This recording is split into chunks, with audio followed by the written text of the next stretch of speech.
Validity and reliability.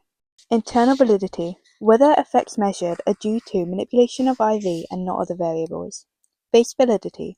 When it measures (tests) is scrutinized to determine whether it measures what it aims to measure. Concurrent validity is whether the result of a test are similar to an already well-established measure being used. Internal validity, whether data can be generalized to other settings/situations. Temporal validity, whether research findings can be successfully applied across time. Ecological validity, whether each research finding can be successfully applied to everyday life.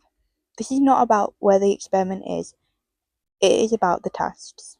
Concurrent validity refers to the extent to which results of a particular measurement or test correspond to those of a previous established measurement for the same construct. Predictive ability refers to the ability of test or other measurement to predict future outcomes. Research methods that increase validity. Experiments. A control group. We can assess that changes in the dependent variable are due to the independent variable.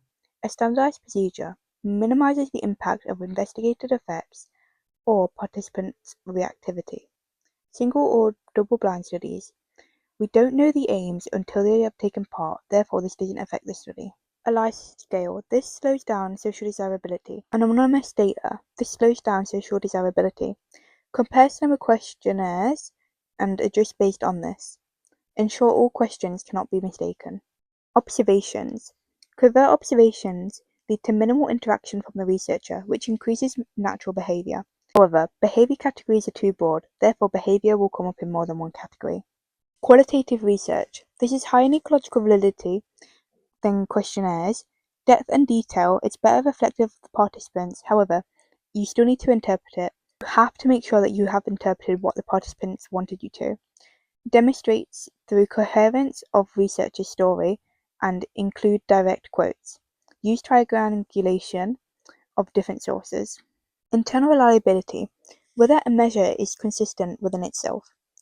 Internal observer reliability, would two separate observers see/count the same behavior? Particularly important in observations. Case studies, iterative reliability.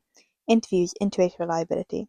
Establish good iterative reliability means there's less chance of researcher bias has to interfere with the observation.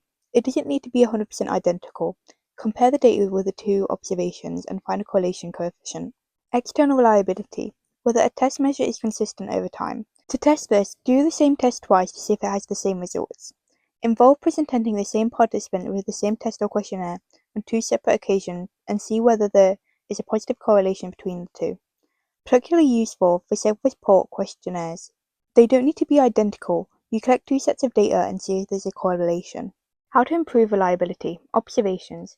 Optimize behavior categories to clearly make it less subjective. Measure only observable behaviors and not implied ones.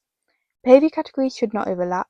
Train observers to interpret categories the same. Use the same observer if possible. Experiment. Standardize the procedure and follow strict method. Use standardized instructions for participant. IV and DV must be operationalized. How to improve reliability of a questionnaire and interview. Reduce the ambiguity. Make sure the questions are clear and participants know what they mean. How do you feel about maths versus how much do you enjoy maths on a scale of 1 to 10? Remove leading questions and double-barreled questions. Use the same interview if possible. Make sure interviews structured are pre-prepared with questions. Here are some exam questions for you to have a go at.